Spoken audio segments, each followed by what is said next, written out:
Kreasi 5 pilar Indonesia, mari satukan hati. Kreasi 5 pilar Indonesia, dimulai dari kami. Kreasi 5 pilar Indonesia, mari satukan hati. Kreasi 5 pilar Indonesia, dimulai dari kami.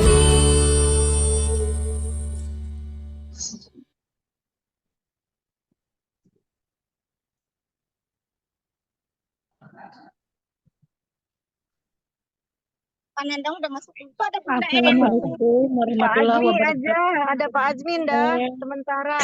Mbak Pak Azmi Indah, ada nggak? Mbak Eni. Pak Azmi ada. Kita lagi di tanah untuk KP Air Cirebon. Bapak-bapak, ibu-ibu semuanya. Assalamualaikum warahmatullahi wabarakatuh. Waalaikumsalam.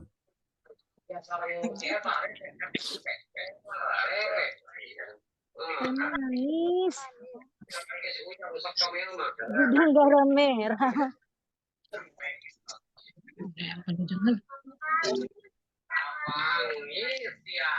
Itu ada apa-apa jadi yang bisa pada minta Bunda kan Eni, biasanya kalau berdoa itu suka ada itu sampah apa. ayo Bun. Aku tadi nama liwat teh mau di sini aku teh. Tadi nama. Udah ada yang buka belum dah? Belum ya? Nah. Sama. Tapi dah pulang. Ya ayo. Di mute. Assalamualaikum warahmatullahi wabarakatuh. Salam sejahtera buat kita semua. Puji syukur kita panjatkan kehadirat Allah Subhanahu wa taala. Dengan nikmat sehat walafiat kita berkumpul di sore hari dalam wajib buku bijak pada tanggal 22. Pak Nandang sedang ada keperluan izin tadi titip ke saya Bunda Eni, yang mana saya pun lagi berada di kota Cirebon di tempat lokasi tanah KP Air. Untuk itu terima kasih Bapak Ibu yang sudah hadir di sore hari ini. Marilah kita sama-sama belajar lagi tentang menjadi bijak. Karena setiap hari dan selalu kita harus menanamkan sikap bijak kita. Dari itu kita selalu belajar dan belajar. Untuk itu pada sore hari ini yang akan membacakan buku bijak sosok yang luar biasa, yaitu Ketua HK dari Tasikmalaya, yaitu beliau Bapak Yayat Ruhyat. Terima kasih Pak Yayat. Untuk itu mari sama-sama kita mendengarkan kepada Pak Yayat. Waktu dipersilahkan. Mangga Pak. Nah, terima kasih Bun. Assalamualaikum warahmatullahi wabarakatuh. Mudah-mudahan semuanya yang ikut Zoom ini ada dalam rahmat dan karunia Allah Subhanahu wa taala. Dan tak lupa saya ucapkan terima kasih kepada Bunda Eni yang telah memberi kesempatan kepada kami. Kita sekarang berkumpul dalam rangka pembelajaran sebagaimana diprogramkan oleh LPI dan merupakan sebuah tuntutan bagi kita, juga kewajiban. Mudah-mudahan kewajiban ini walaupun ditentukan oleh perusahaan tapi merupakan sebuah kebutuhan. Kalau orang sudah butuh, kapanpun, kondisi apapun itu bisa dilakukan. Beda dengan sebuah keterpaksaan. Bapak-bapak, Ibu yang saya hormati, banggakan, alhamdulillah kesempatan ini tentunya tidak setiap kita bisa berkumpul, masih mending masih sehat, tapi mungkin di antara kita ada yang sakit, ada yang sibuk closing dan sibuk aktivitas lain. Kita berhusnudon bahwa mereka selalu mengikuti ajaran atau pepatah atau nasihat yang selama ini kita baca di buku bijak. Tentunya kepentingan kita dalam buku bijak ini, apalagi kalau kita melihat sebuah kondisi masyarakat terus berkembang. Perubahan-perubahan itu terjadi dan yang dekat sudah barang tentu kita rasakan, kita alami perubahan itu bukan hanya di masyarakat, tapi juga di perusahaan dengan menambah program. Tentunya program ini diputuskan untuk menjadi lebih baik pada program sebelumnya.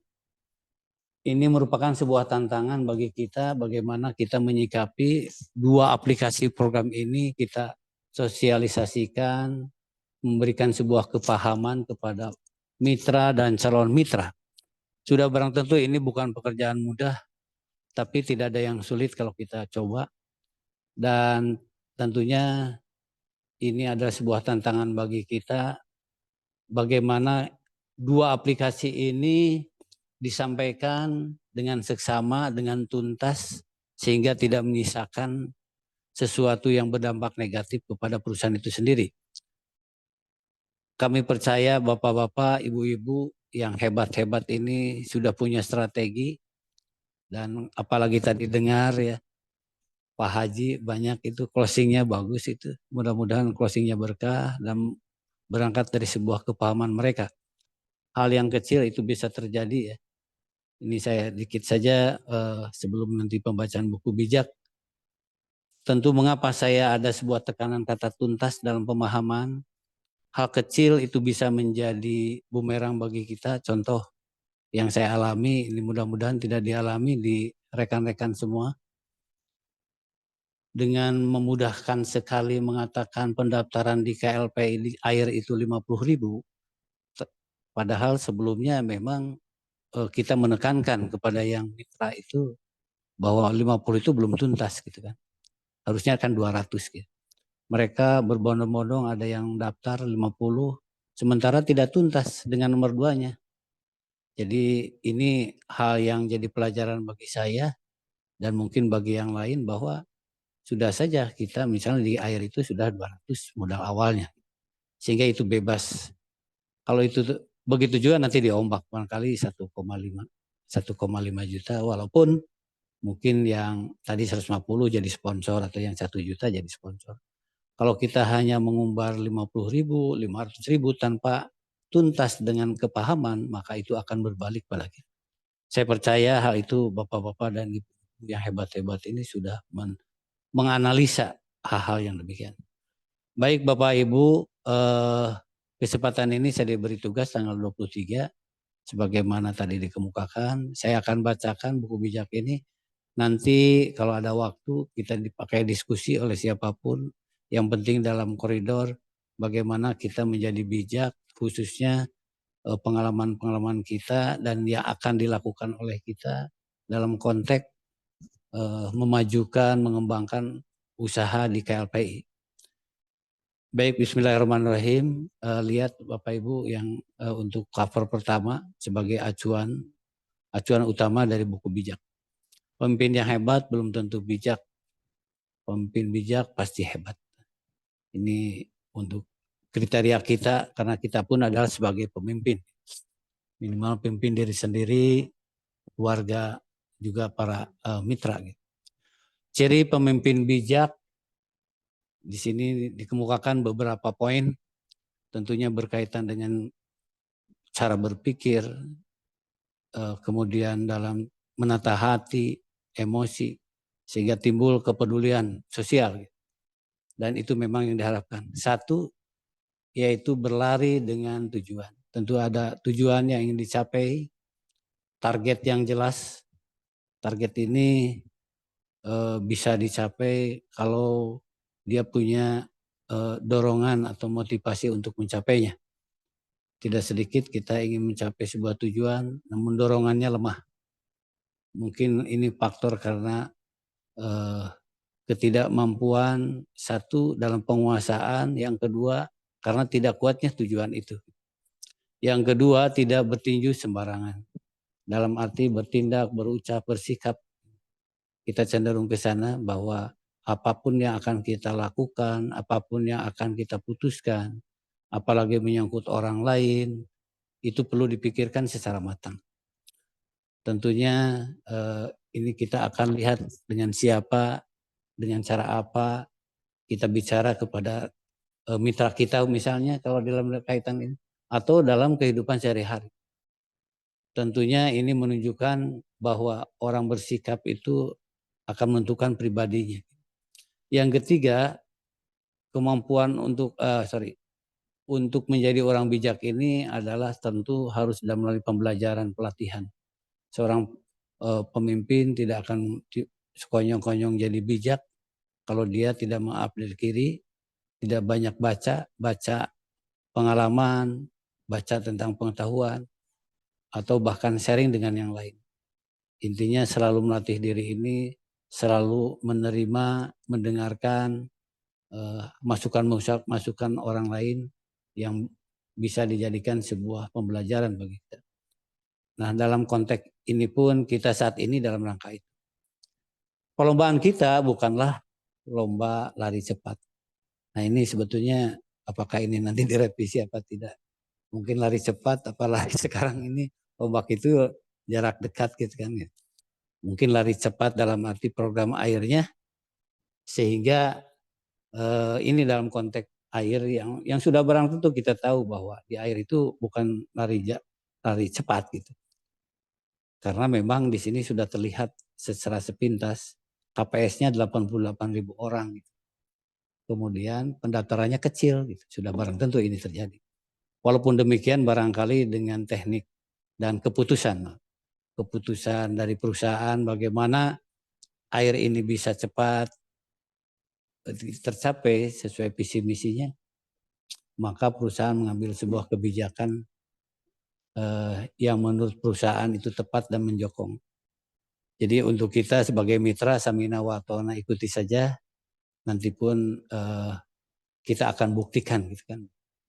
Sudah barang tentu persepsi-persepsi yang berbeda itu hal yang wajar karena mungkin ketidakpahaman atau bahkan hal yang belum jelas gitu. Termasuk kadang saya juga mempertanyakan gitu kan.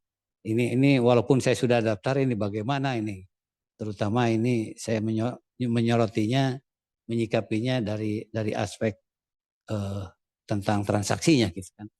Makanya insya Allah perusahaan terus berinovasi karena ini mungkin belum final, terus masukan-masukan, yang penting kita jalankan saja yang ada.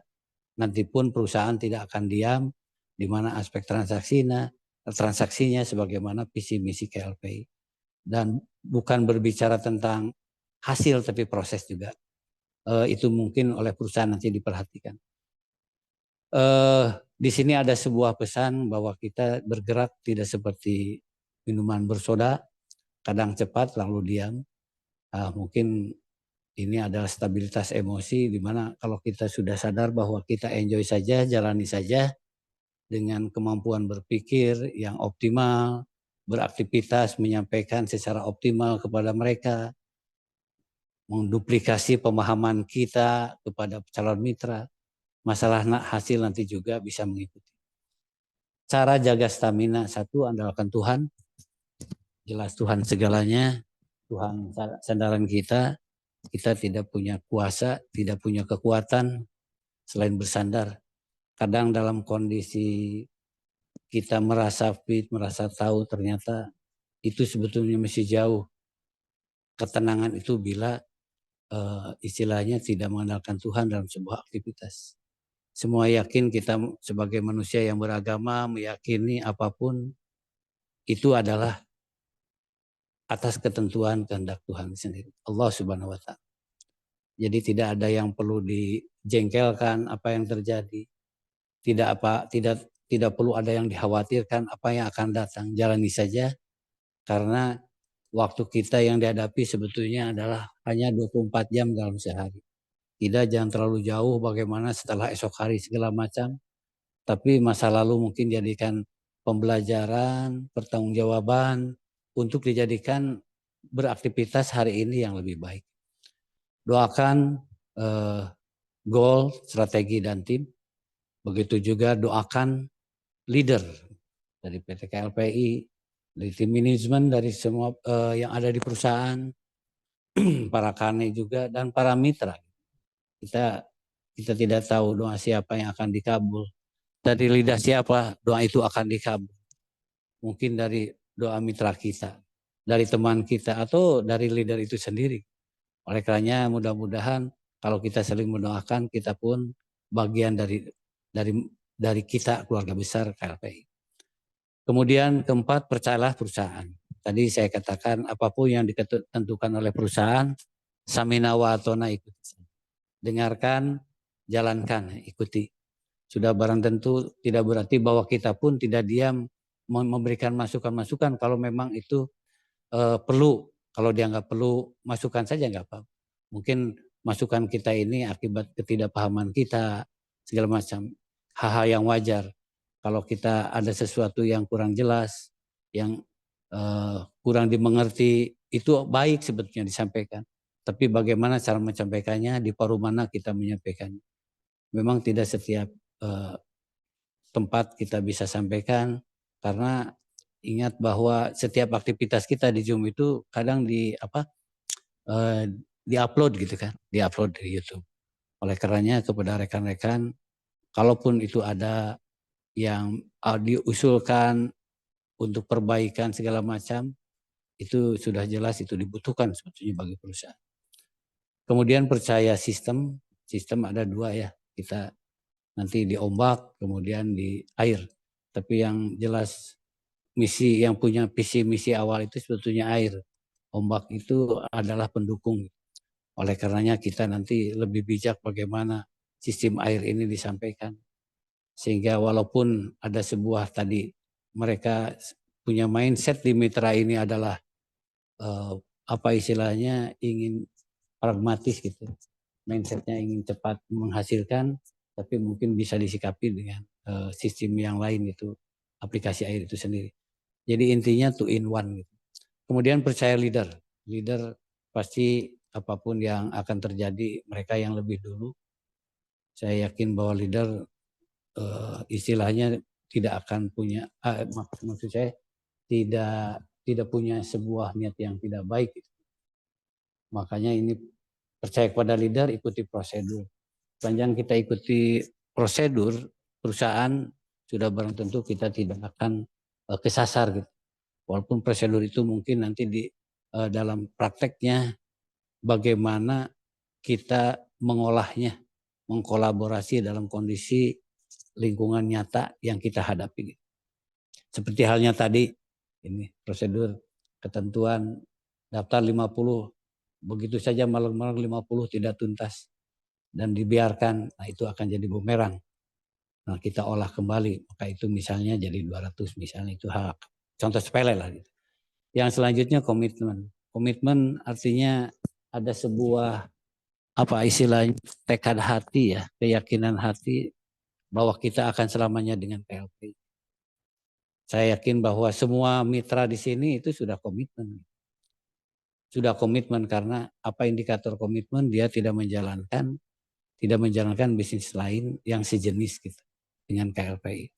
Ya kalau misalnya ada itu mungkin suatu saat mereka akan sadar. Yang ke-9 yaitu nempel. Nempel tadi kepada perusahaan, yang jelas nempel utama adalah kepada Yang Maha Kuasa. Kita sebagai sandarannya tadi dikemukakan dahulu. Bapak Ibu yang saya hormati, di sini ada sebuah pertanyaan, mengapa kita harus berdoa? Jelas doa bagi kita sebagai umat beragama adalah ibadah. Mengapa harus berdoa? Kita itu makhluk lemah. Karena doa itu bisa mengubah segalanya dan kita tidak tahu hal-hal yang akan datang. Artinya misteri. Pemimpin yang fokus dengan goal tidak mudah kecewa, capek, malas, kesal dan bosan. Sudah barang tentu ini gejala psikologis. Biasanya kalau dia mendapatkan sebuah ketercapaian gitu ya. Biasanya yang menjadi masalah gitu kan. Sebuah harapan tidak tercapai terus-menerus, kemudian dia tidak yakin bahwa ini sebuah ketentuan. maka pasti timbulnya kecewa, capek, malas, bosan, bahkan meninggalkan lebih dari ini, lebih parah. Gitu. Jadi kalau sandarannya kepada Tuhan, kemudian kita tetap optimis, yakin, kecewa, capek, malas, kesel, bosan ini tidak akan. Kita bergerak walaupun nanti hasilnya nanti terserah gitu kan. Artinya kita bisa monitor mengapa tidak. Hasil itu kan kita sendiri yang tahu. Baik Bapak Ibu, kita baca buku bijak tanggal 23 ya. Tadi Bunda katanya 23 ya. Kita lihat ini.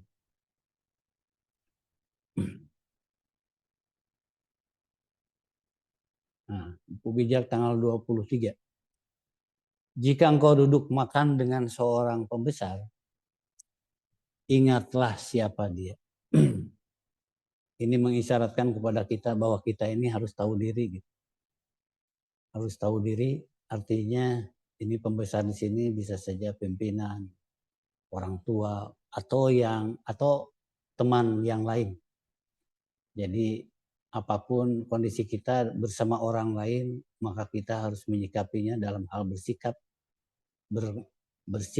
berkata, kemudian juga berperilaku dan berperilaku. Sehingga di sini diibaratkannya itu ingatlah siapa dia. Gitu.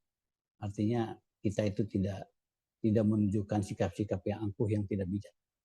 Bila engkau mempunyai nafsu makan yang besar, tahanlah keinginan.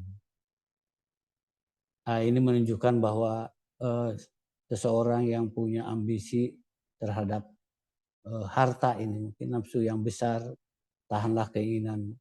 Nafsu dalam arti bukan hanya sekedar makan, tapi nafsu yang menyangkut masalah kepuasan untuk dirinya yang tidak terkendali.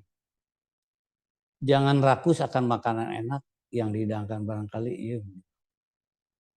Ini menunjukkan bahwa kita jangan begitu tergiur, begitu cepat mengambil sebuah keputusan terhadap sesuatu, walaupun kelihatannya enak, indah, bisa menarik hati, tapi kita perlu hati-hati. Karena siapa tahu di balik itu ada sebuah hal yang dapat mencelakakan pada diri kita. Tidak sedikit orang yang tergiur, mungkin tidak dari kita pengaruhnya, dari pasangan kita, atau dari orang lain, di mana kita ingin menguasai harta yang bukan milik kita. Maka akhirnya dia sendiri yang akan merasakan akibatnya. Janganlah bersusah payah untuk menjadi kaya. Batalkanlah niatmu.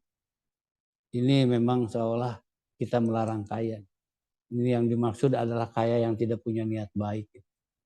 Kita memang harus jadi orang kaya. Tapi dengan catatan kita pun punya niat baik bahwa dengan kaya ini kita akan apa. Kalau hanya sekedar kaya tanpa program yang jelas, hanya untuk kesenangan pribadi, maka itulah yang dilarang. Tadi tidak sedikit orang kaya jadi celaka. Kaya yang sebetulnya memang kalau kita jabarkan itu ada kaya hati dan kaya ilmu. Kalau misalnya kekayaan ini apalagi harta itu memang tadi bisa habis ya dalam sekejap. Dalam arti bahwa kalau orang sudah melihat harta kemudian sudah barang tentu godaan semakin tinggi sehingga dia bernafsu untuk melakukan apapun dengan harta itu. Yang penting kepuasan nafsu itu.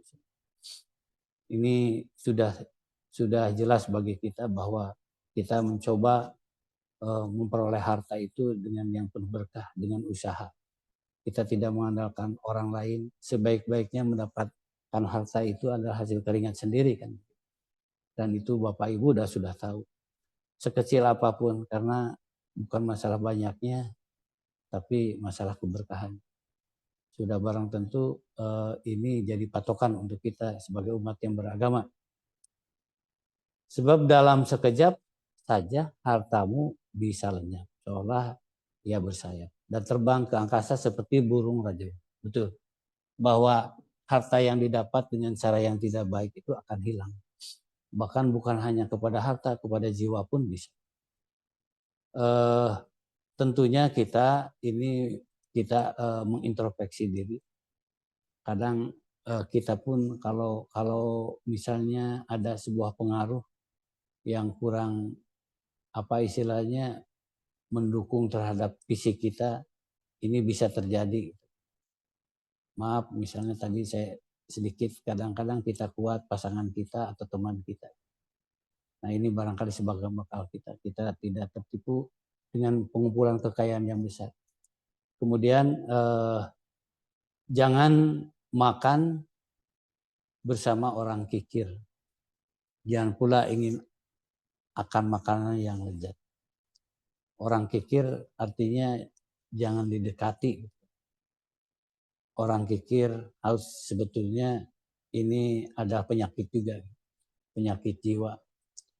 Nah, tentu ada istilahnya yang perlu kita pelajari. Kalau kita ketemu orang kikir, satu, kita jangan jadi orang kikir. Ada juga cara kalau orang kikir supaya tidak kikir itu kita jangan jadi kikir juga kitanya. Berarti sama-sama orang kikir. Jadi kita perhatikan sebaliknya sebagai apa jawaban bagi orang kikir bahwa kita tidak kikir. Memang kikir ini menganggap bahwa harta itu hasil usahanya. Padahal kita keyakinan apapun yang ada pada diri kita, kekayaan itu bukan semata-mata hasil usaha kita, tapi itu adalah campur tangan. Itu adalah ketentuan pemberian Allah. Nah orang tidak sedikit, maaf, orang kaya pun seperti itu. Dia menganggap mengapa harus dibagi-bagikan. Karena ini ada usaha kita.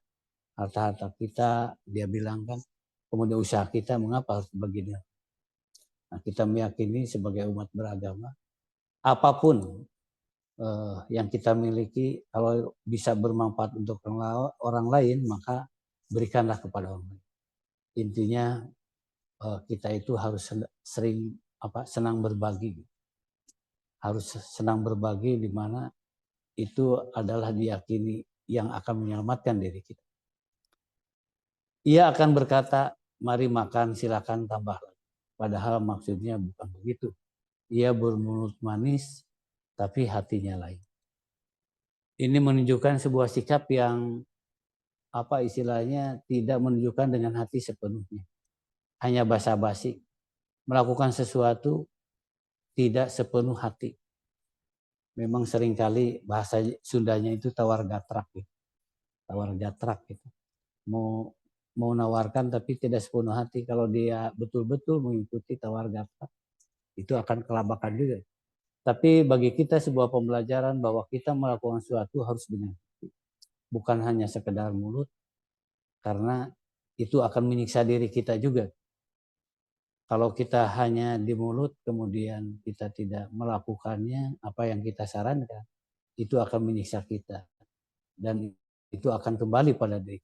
Allah Maha tahu tentang hati kita, maksud kita dalam melakukan sesuatu. Nanti apa yang sudah kutelan, kau muntahkan kembali. Dan semua kata-kata yang manis kepadanya tak ada benar. Kalau memberikan sesuatu, ini biasanya yang begini cenderung kalau memberikan sesuatu tidak dengan hati. Atau memberikan sesuatu dengan menyampaikan kata-kata yang tidak baik. Maksudnya baik tapi caranya. Oleh karenanya semua tahu bahwa yang dimaksud baik itu sebetulnya ada 3 kriteria. Bukan hanya sekedar tujuan tapi cara dan dasarnya. Kita mau memberikan sesuatu tapi dengan cara dilempar, itu jelas tidak baik. Maksudnya baik memberikan sesuatu, tapi dilempar atau diikuti dengan kata-kata.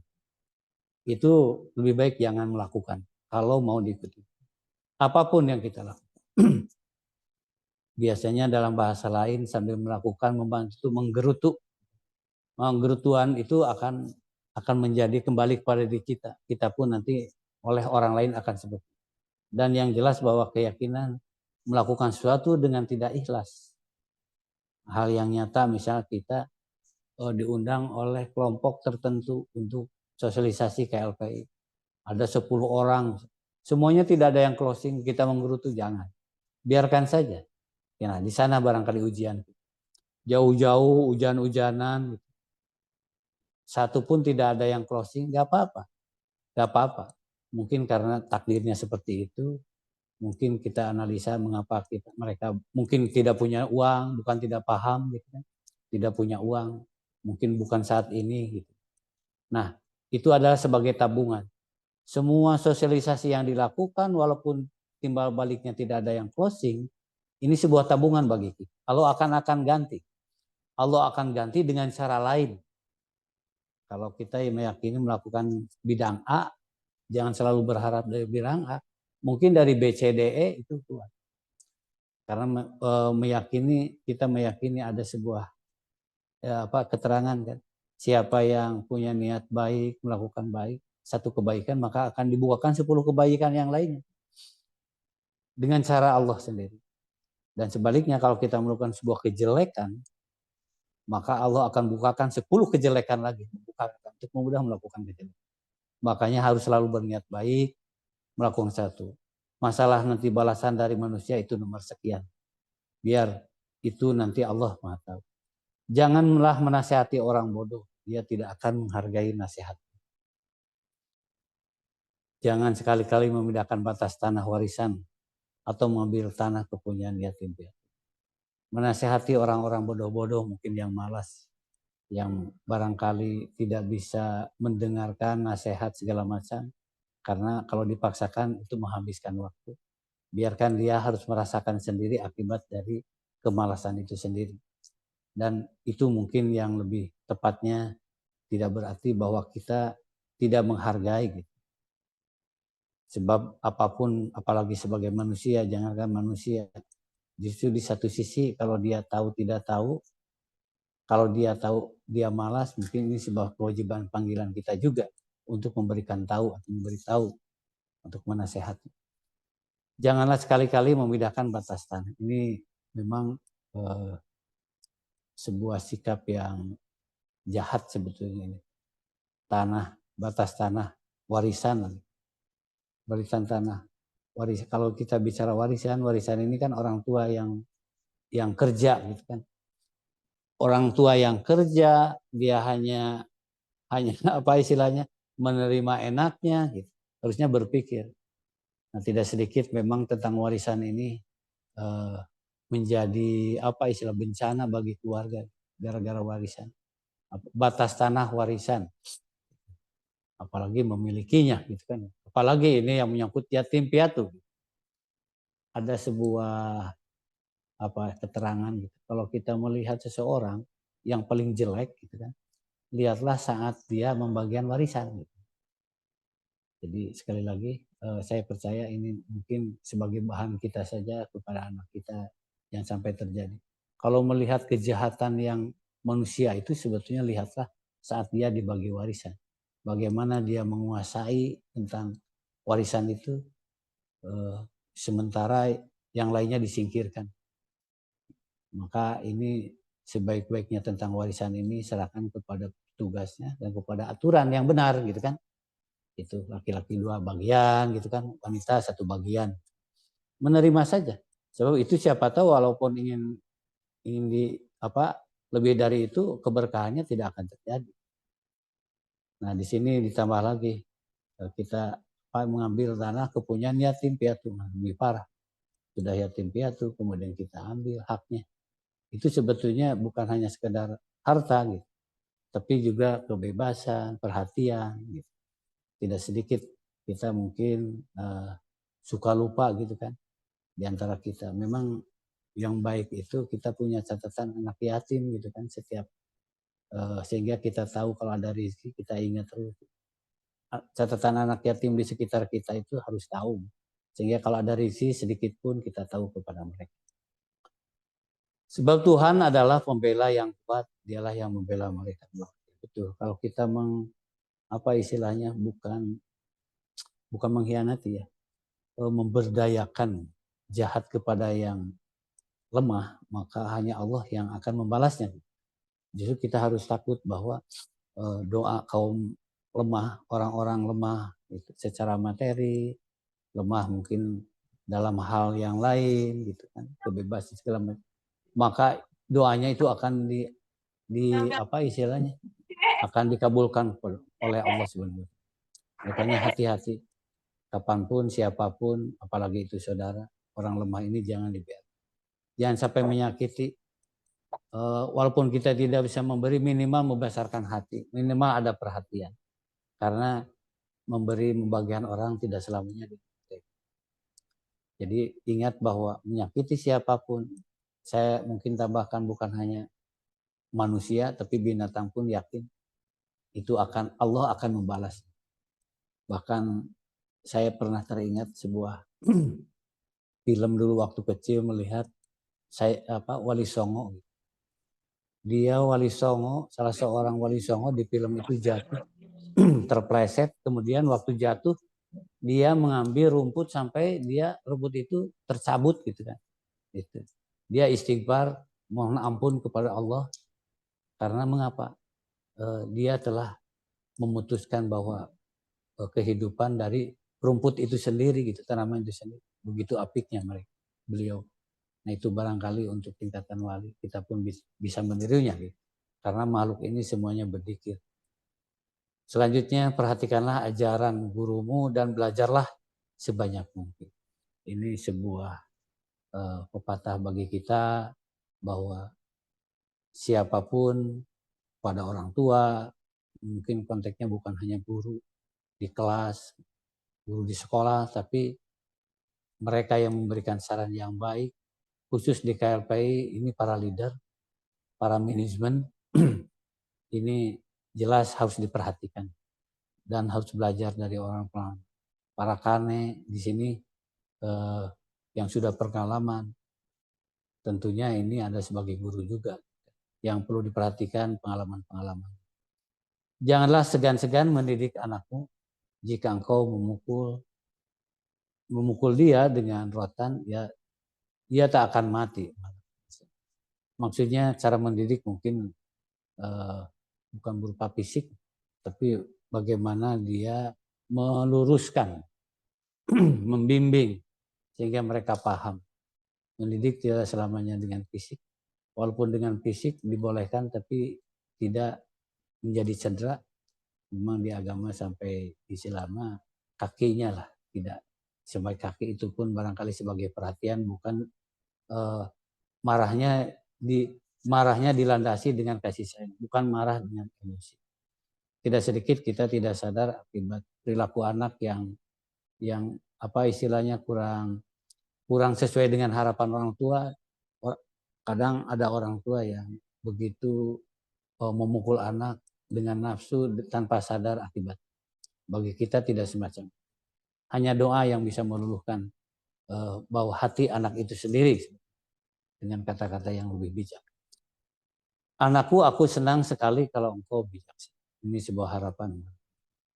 Kita merasa bangga kalau misalnya anak kita juga seorang bijak, orang yang dewasa, orang yang beretika dalam bertindak, berkata dan berbuat, serta menghargai pada sesamanya. Aku bangga bila mendengar engkau mengucapkan kata-kata yang tepat. Nah, minimal kebanggaan kita sebagai orang tua kepada anaknya atau kepada siapapun itu dari kata-katanya dulu. Dari kata-katanya sudah istilahnya membuat hati kita itu indah, tenang gitu, enak didengar. Beda dengan mendengar kata-kata yang sembarangan gitu kan. Nah itu mungkin karena sebuah apa istilahnya kebiasaan dari orang yang selalu bicara itu. Sekarang maaf tidak sedikit anak muda yang bicaranya itu tidak sesuai dengan kenyataan. Contohnya makhluk nyata disebut makhluk gaib gitu. Kemudian manusia dipandangnya sebagai binatang dipanggil. Nah itu akibat dari apa? Itu sebagai proses pergaulan, pendidikan yang tidak diarahkan. Dan itu kalau sudah jadi kebiasaan itu sering gitu kan. Kita mendengar kata-kata itu, kita sebetulnya prihatin dengan hasil dari sikap anak yang semacam binatang terus diumbar, makhluk-makhluk gaib selalu itu, padahal kepada manusia gitu. Janganlah iri hati kepada orang berdosa. Taatlah kepada Allah supaya masa depanmu terjamin dan harapanmu tidak hilang. Ya sudah pasti Allah sebagai sandarannya Ini jangankan untuk iri hati, bersama dengan orang berdosa itu kena azab. Itu tidak boleh. Bersama dengan orang-orang yang berdosa itu bisa kena azab juga gitu. Contohnya gitu kan. Tentunya kita tidak menganggap bahwa kita tidak orang berdosa, orang suci gitu. Kita pun masih banyak dosa, terutama saya sendiri. Dari ucapan, penglihatan, sikap, hati yang terus tidak bisa gitu kan istiqomah gitu kan. Tapi kita selalu berdoa mudah-mudahan kita terhindar dari dosa-dosa ini. Baik itu dari dosa maupun maksiat. Dengarkan anakku, jadilah bijaksana. Perhatikan sungguh-sungguh cara hidupmu. Ini sebuah nasihat juga kepada kita untuk mengabarkan kepada siapapun, kepada anak kita, kepada saudara kita untuk selalu bijak. Bijak itu kan jelas sesuatu pemikiran yang matang, memikirkan sesuatu yang akan dilakukan, efek sampingnya, positif negatifnya, kalau berpindah begini segala macam. Baik dari ucapan maupun tingkah laku. Intinya jadi orang bijak itu jelas memberikan manfaat. Tidak ada yang tersakiti. Tidak ada yang tersakiti. Siapapun dari istilahnya tindakan kita. Kita kadang untuk mengolah kata, sikap itu memang harus perlu latihan, termasuk saya sendiri. Bagaimana apalagi kita dihadapkan pada orang yang menyakiti hati kita, orang bijak itu tidak akan membalasnya, tapi dia akan menyejukkan mereka yang menyakiti. Nah, kita belajar saja terus yang jelas bahwa kita jangan merasa telah bijak. Perhatikanlah sungguh-sungguh cara hidup. Nah, ini sebuah nasihat juga. Bagaimana hidup ini harus tadi punya tujuan, punya dipola sebelumnya. Karena kalau hidup tidak dipola, ibaratkan orang menjahit. Orang menjahit tidak dipola, bagaimana hasilnya? Kita pun harus punya rencana. Minimal rencana untuk jangka pendek 1 hari, 2 hari. Biasanya agenda punya. Apalagi di KLPI, kita punya agenda lain. Itu kan, bagaimana target-target dari ombak, kemudian dari air, segala macam. Gitu. Kita dihadapkan bagi yang sudah menjadi mitra, gitu kan. Ada yang belum jadi mitra, mana dulu. Nah ini perlu pertimbangan yang matang. Lihat kondisi, kemampuan, termasuk pemahaman dari mitra itu sendiri gitu. Yang jelas saya lihat selama ini pengalaman itu lihat dari kondisi keuangan gitu. Dan pemahaman mereka sehingga kita tidak jadi beban kalau dia pun masuk.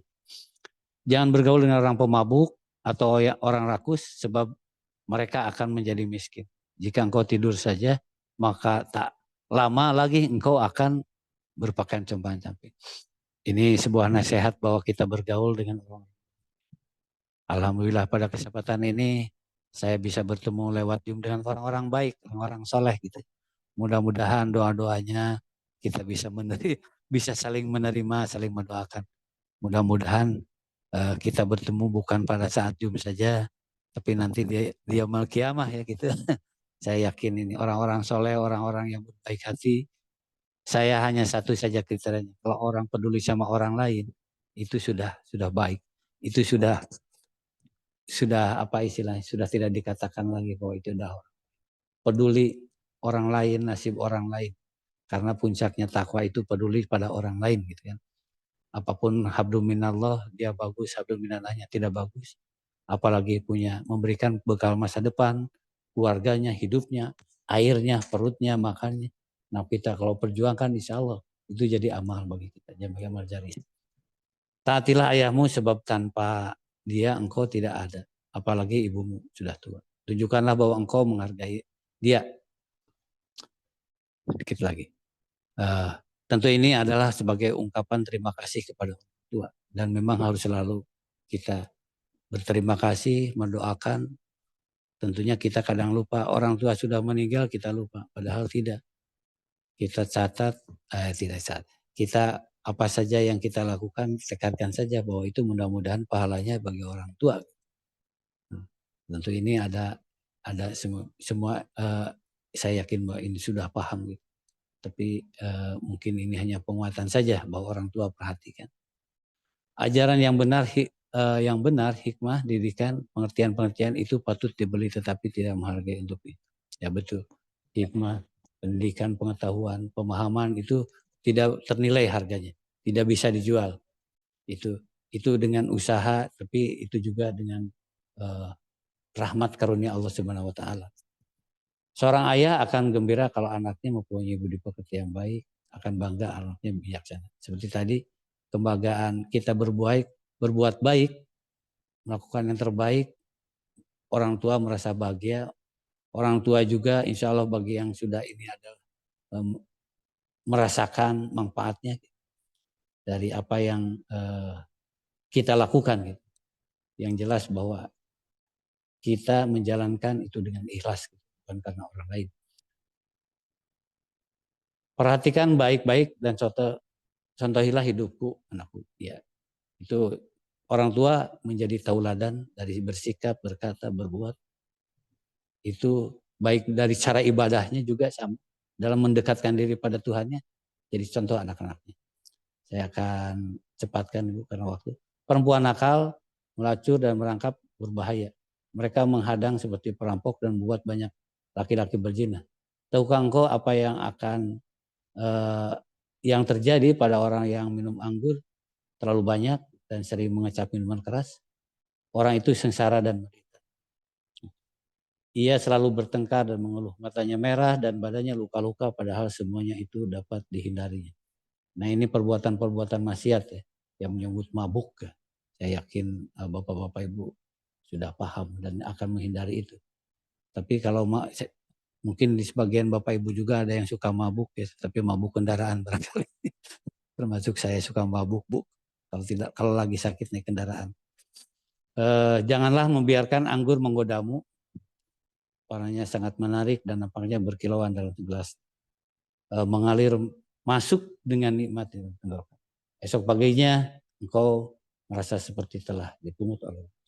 Matamu berkunang-kunang, pikiranmu kacau dan mulut mengoceh. Engkau merasa seperti berada pada ujung tiang kapal di tengah lautan. Kepalamu pusing dan engkau terhuyung-huyung. Lalu kau akan berkata, rupanya aku dipukul dan dilempar orang. Tetapi aku dapat mengingat apa yang telah terjadi. Aduh, aku ngantuk sekali. Selesai. Aku perlu minum lagi. Aku selesai bukan minum lagi. Nah, ini barangkali gambaran orang-orang mabuk. Orang mabuk itu jadi akibatnya. Itu barangkali mohon maaf ini cepat waktunya sudah mepet. Semua yakin bisa menangkap. Adapun penjabaran dari saya nanti kalau ada yang salah mohon maaf. Dan saya percaya Bapak Ibu lebih hebat meresapi, merenungkan, menjabarkan serta menerapkan dalam kehidupan. Demikian Bunda, mohon maaf sekali lagi kepada semuanya. Assalamualaikum warahmatullahi wabarakatuh. Waalaikumsalam warahmatullahi wabarakatuh. Luar biasa Bapak, terima kasih, hatur nuhun pisan. Semuanya sudah sangat komplit, sudah sangat jelas ya. Apa-apa yang benar-benar disampaikan dari isi buku bijak Pak. Mungkin karena memang waktunya sudah mepet, dilanjut doanya. Pak, mangga. Bismillahirrahmanirrahim. Assalamualaikum warahmatullahi wabarakatuh. Marilah kita berdoa sesuai dengan keyakinan masing-masing, tapi hanya kepada Tuhan kita berdoa. Allahumma shalli wa sallim wa barik amin. Ya Allah, ya Tuhan kami, ampunilah dosa kami, dosa ibu bapak kami, dosa guru-guru kami, dan dosa mitra KLPI termasuk para manajer. Ya Allah, berilah ilmu yang bermanfaat, rezeki yang halal untuk bahan mengabdi kepadamu. Lindungi kami, perusahaan kami, untuk mencapai visi dan misi sesuai dengan yang diharapkan. Ya Allah, ya Tuhan kami, berilah kami keturunan yang soleh dan soleh, yang bisa membanggakan orang tua, yang menjadi kebanggaan bangsa dan negara. Jauhkanlah kami dari perbuatan-perbuatan dosa dan maksiat. Selamatkanlah jiwa kami selalu istiqomah. Kami yang akhirnya bisa husnul khotimah. Ya Allah, ya Rabbi, jadikan kami orang-orang yang selalu bersyukur atas segala rahmat dan karunia. Berilah kesehatan dan umur panjang untuk menjalankan aktivitas berusaha bersama KLPI dan jadikanlah semua aktivitas di KLPI adalah amal jariah kami yang kami tabung pada untuk hari kelak. Ya Allah, ya Robbi, lindungi dan beri kekuatan kami untuk selalu mendekatkan diri kepadamu, untuk selalu beribadah kepadamu. Rabbana atina fid dunya hasanah wa fil akhirati hasanah wa qina adzabannar. Subhanarabbika rabbil izzati amma yasifun. Wassalamun alal mursalin walhamdulillah. Al-Fatihah. Amin. Amin, amin ya Allah ya Rabbal Alamin. Sekali lagi Bapak, terima kasih yang sudah benar-benar memberikan pemaparan yang mengena ya di hati kita, baik untuk kehidupan dunia kita, keluarga kita, dan akhirat kita. Terima kasih Bapak Ibu yang sudah hadir di Zoom sore hari ini. Semoga selalu sehat, barokah umur dan rezekinya. Maaf, saya sedang dalam perjalanan pulang dari kantor Cirebon. Mungkin apabila penyampaian saya dalam menemani Bapak Ibu di Zoom sore hari ini yang ditugaskan oleh Pak Nandang karena beliau sedang dalam ada acara pernikahannya. Sekali lagi terima kasih Pak Yayat, semoga semuanya bermanfaat, dipanjangkan umurnya, disehatkan badannya, dilancarkan semuanya. Bapak Ibu yang sudah hadir karena memang waktu sudah mepet dan sudah 17.31, mungkin Zoom sore hari ini kita akhiri. Mohon maaf atas segala kekurangan dari saya. Terima kasih semuanya. buat semuanya. Assalamualaikum Pak Haji warahmatullahi Sukron. wabarakatuh. Waalaikumsalam warahmatullahi wabarakatuh.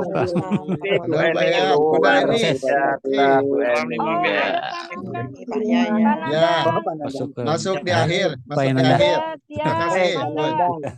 Ini co-hostnya dikasih ke siapa ya? Pak Inengah, Untuk gimana timur. sehat? Aduh. Ini. Mohon pamit semuanya.